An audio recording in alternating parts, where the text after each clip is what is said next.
te parie que tu n'as jamais vu cette police d'écriture et je te rassure tout de suite, tu pourras jamais la voir. Et la raison, elle est super simple, c'est parce que c'est la mienne, c'est mon écriture que j'ai convertie en police. J'avais déjà entendu parler de ça et là, j'ai vraiment pris le temps de le faire parce que je trouvais ça cool. La vidéo est pas sponsorisée du tout, mais je trouve qu'en termes de branding, c'est un truc plutôt cool à avoir. Si vous avez en plus une écriture qui est un peu jolie, ça peut vraiment faire la différence. Donc pour ça, vous allez aller sur le site qui s'appelle Calligrapheur. Une fois que vous êtes sur le site, vous allez avoir besoin de vous faire un compte. C'est gratuit, il n'y a pas de souci. Et ensuite, vous allez vous rendre dans la petite rubrique modèle qui se trouve en haut à gauche. Je vous conseille de faire ça depuis un ordinateur, ce sera beaucoup plus simple d'utilisation. Ensuite, dans la barre de menu à gauche, vous avez ce qui s'appelle minimal français. Ça va vous mettre tous les caractères essentiels qu'on a l'habitude d'utiliser et que vous pourrez recopier après à la main pour avoir un maximum de choses si vous avez besoin de les taper après. Si vous avez besoin de rajouter d'autres caractères, que vous avez envie de rajouter je ne sais pas quelle lettre ou je ne sais pas quel symbole, vous allez aller cliquer dans caractère arbitraire et là vous avez juste à taper le caractère ou le symbole que vous avez envie de rajouter pour l'ajouter à votre liste. Attention tout de même, avec la version gratuite,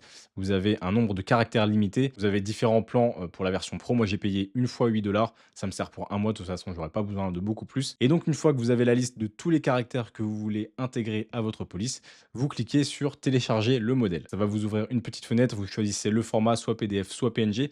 Et je vous conseille de cliquer sur lettres en arrière-plan. Ça vous donnera une idée de la taille des lettres à recopier. Je l'avais fait une première fois sans. J'avais fait des lettres vraiment toutes petites par rapport à ce qui était la norme. Donc, je vous conseille ça. Et derrière, vous faites télécharger. Une fois que c'est fait, vous cliquez sur le fichier en surbrillance pour télécharger sur votre ordinateur le modèle. Et là, vous avez plusieurs options. Option numéro 1, vous imprimez la feuille, vous écrivez au stylo à la main les lettres que vous avez envie de recopier et ensuite vous prenez la photo de la feuille pour la téléverser derrière. Option numéro 2, ce que j'ai fait, c'est que je me suis airdrop la photo sur mon iPad et via Procreate, après j'ai dessiné les lettres comme je voulais et je les ai réexportées en format PNG. Une fois que vous avez écrit tous vos caractères et que vous avez le document rempli en photo, vous allez aller dans l'onglet Mes polices et c'est là que vous allez pouvoir faire charger le modèle et intégrer les photos que vous venez de prendre de vos caractères. Avec les différents QR codes qu'il y a, ça va les détecter, ça va tout recopier pour différencier chaque lettre une par une. Après, vous n'avez plus qu'à faire construire la police, renommer votre police comme vous le souhaitez, la télécharger et l'installer sur votre ordinateur et c'est fini. La mienne, elle s'appelle Daily. Si vous avez des galères, je vous attends en commentaire.